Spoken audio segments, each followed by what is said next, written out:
her wings above the blue Atlantic, with the modern navigator reversing that first westward route of the gallant caravels of Columbus, Cabral, and Vasco da Gama.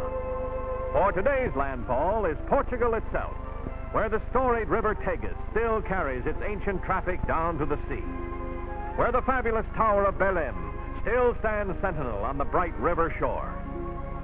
Long ago, from the site of this historic landmark, Vasco da Gama sailed on his epical voyage to India. The harbor of Lisbon could tell 1,000 stories, tales of glittering Roman galleys, of the intrepid navigators of Prince Henry's day, of that golden age when Portugal ruled over half of the known world. Those glories are gone now, but Lisbon's beautiful Avenida da Liberdade symbolizes the eternal city of the Tagus. Combining the atmosphere of yesterday with the spirit of tomorrow, Lisbon today is a metropolis of some 800,000.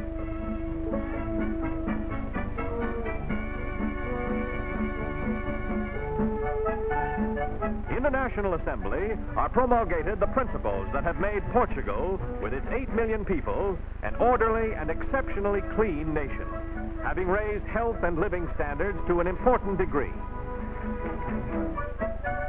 Lisbon is a city of landmarks. The famous Rocio, known as Rolling Motion Square because of its undulating mosaic pattern that creates in one the feeling of rolling over the ocean waves.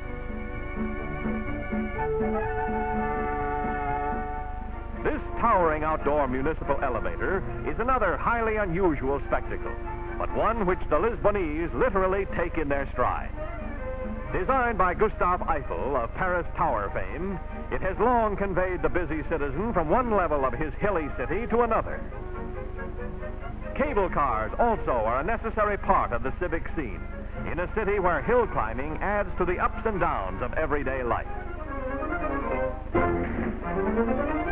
Modernization sets the theme here, with this new building project typifying the progressive planning embodied in Portugal's thriving capital.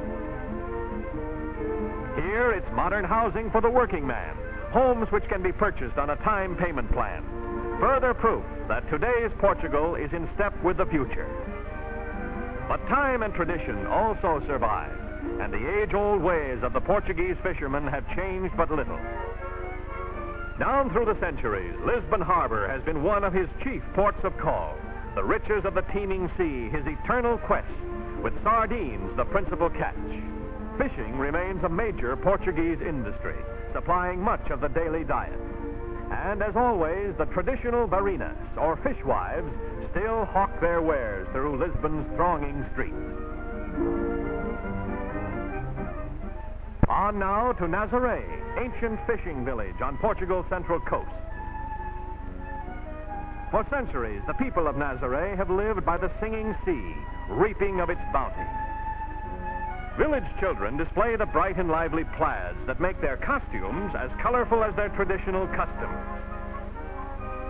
Home is the sailor, and these happy youngsters take advantage of the circumstance by getting into the swing of things.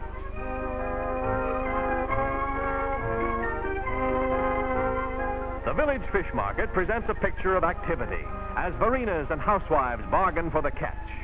To the highest bidder goes the prize, but not without plenty of sales talk. Fish is the mainstay of the Portuguese diet. Meat is not only scarce, but strictly reserved for special occasions. The size of fishing operations at Nazaré may be judged by the immensity of this huge net, which requires the combined efforts of men and oxen to prepare it for another day's hunting in the Atlantic. Putting the nets aboard is another laborious procedure, but these hardy fishermen faithfully follow the ways of the past. Now it's down to the sea in ships. This ancient Phoenician craft, with its grotesquely peaked prows, is particularly suited to Nazaré's harborless coast, where since time immemorial her fearless fishermen have braved the long rolling tide. What's wrong with this picture? Nothing. Not when that strongman act is done with Portuguese cork. In the central and southern provinces, the country's great cork forests cover some 1.5 million acres. The law decrees that cork oaks may be stripped only once in 9 years. Yet annually, these same forests provide more than 150,000 tons, the vast majority of which is exported to the markets of the world. Weighing but 1/4 as much as water, cork bark, with its compressibility and its insulating qualities, has long been used in the manufacture of innumerable products. And Portugal is the leader in the growth and processing of this valuable commodity. When it comes to windmills, Portugal has them by the hundreds.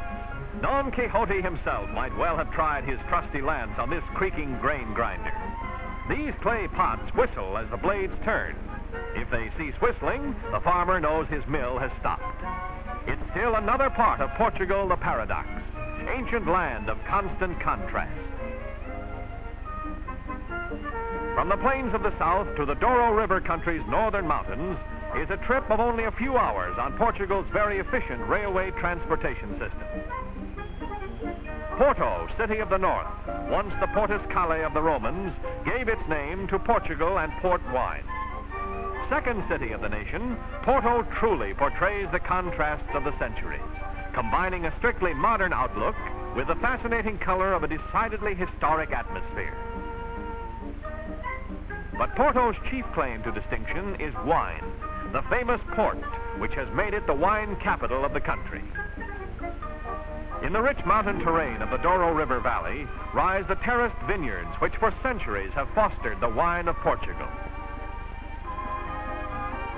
Port is the name of a wine made solely from the grapes grown in the Douro Valley.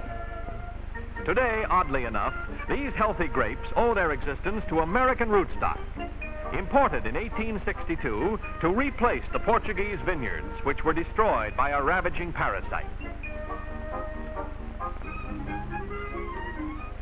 Long ago, men of the wine country learned that music helps relieve the monotony of the back-breaking task of carrying the 130-pound baskets up the steep slopes. Following the bountiful harvest, the workers of the vineyards, on other seasons picking over, stage their traditional grape festival. Country music and country dancing out of long-remembered folklore. A quaint and picturesque bit of pantomime from the days of long ago.